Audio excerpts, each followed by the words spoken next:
Bismillahirrahmanirrahim. Assalamualaikum warahmatullahi wabarakatuh. Gimana nih sobat ngaji ID dimanapun berada?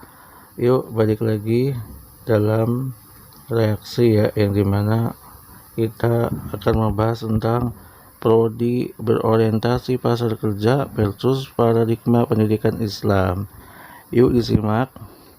Kebijakan penataan prodi atas nama kebutuhan industri kembali membuktikan bahwa arah pendidikan negeri ini sepenuhnya tunduk pada kepentingan kapitalisme global.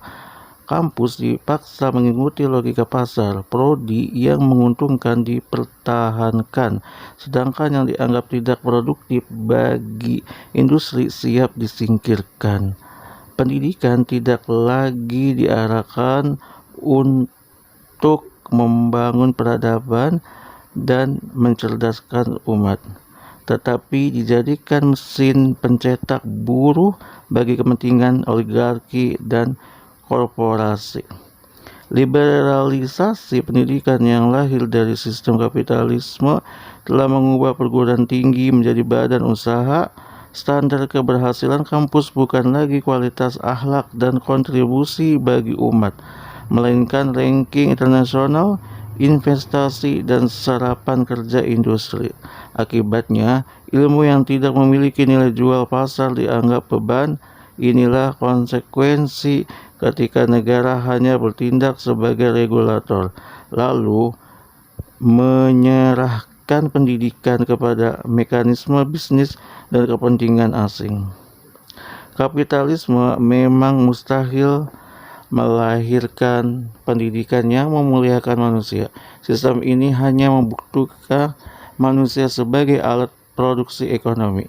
Karena itu, kurikulum dibentuk agar sesuai kebutuhan pasar global, bukan kebutuhan umat. Generasi muda diarahkan menjadi pekerja yang patuh kepada industri, bukan pemimpin yang membawa perubahan. Kampus akhirnya kehilangan fungsi strategisnya sebagai pusat lahirnya pemikir, ulama, ilmuwan, dan penjaga peradaban.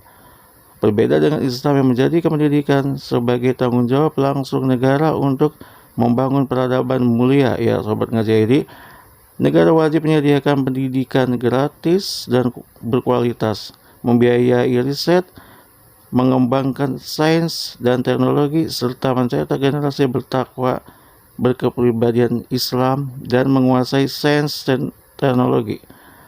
Seluruh kebijakan pendidikan diarahkan demi kemaslahatan umat dan kekuatan negara, bukan demi keuntungan korporasi ataupun tekanan pasar global. Karena itu, kerusakan pendidikan hari ini tidak cukup diselesaikan dengan sekedar revisi kurikulum atau evaluasi prodi. Akar persoalannya adalah sistem kapitalisme sekuler yang menjadikan ilmu tunduk kepada kepentingan industri.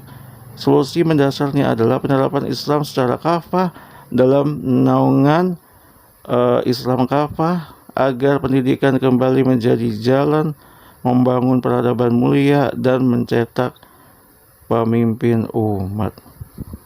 Begitu ya sobat ngaji ID dimanapun berada, bahwasanya memang pasar kerja versus paradigma pendidikan Islam itu kita harus tahu ya perkembangannya secara detail. Mungkin itu saja dari kami. Kalau ingin komentar boleh ya di kolom komentar. Wassalamualaikum warahmatullahi wabarakatuh.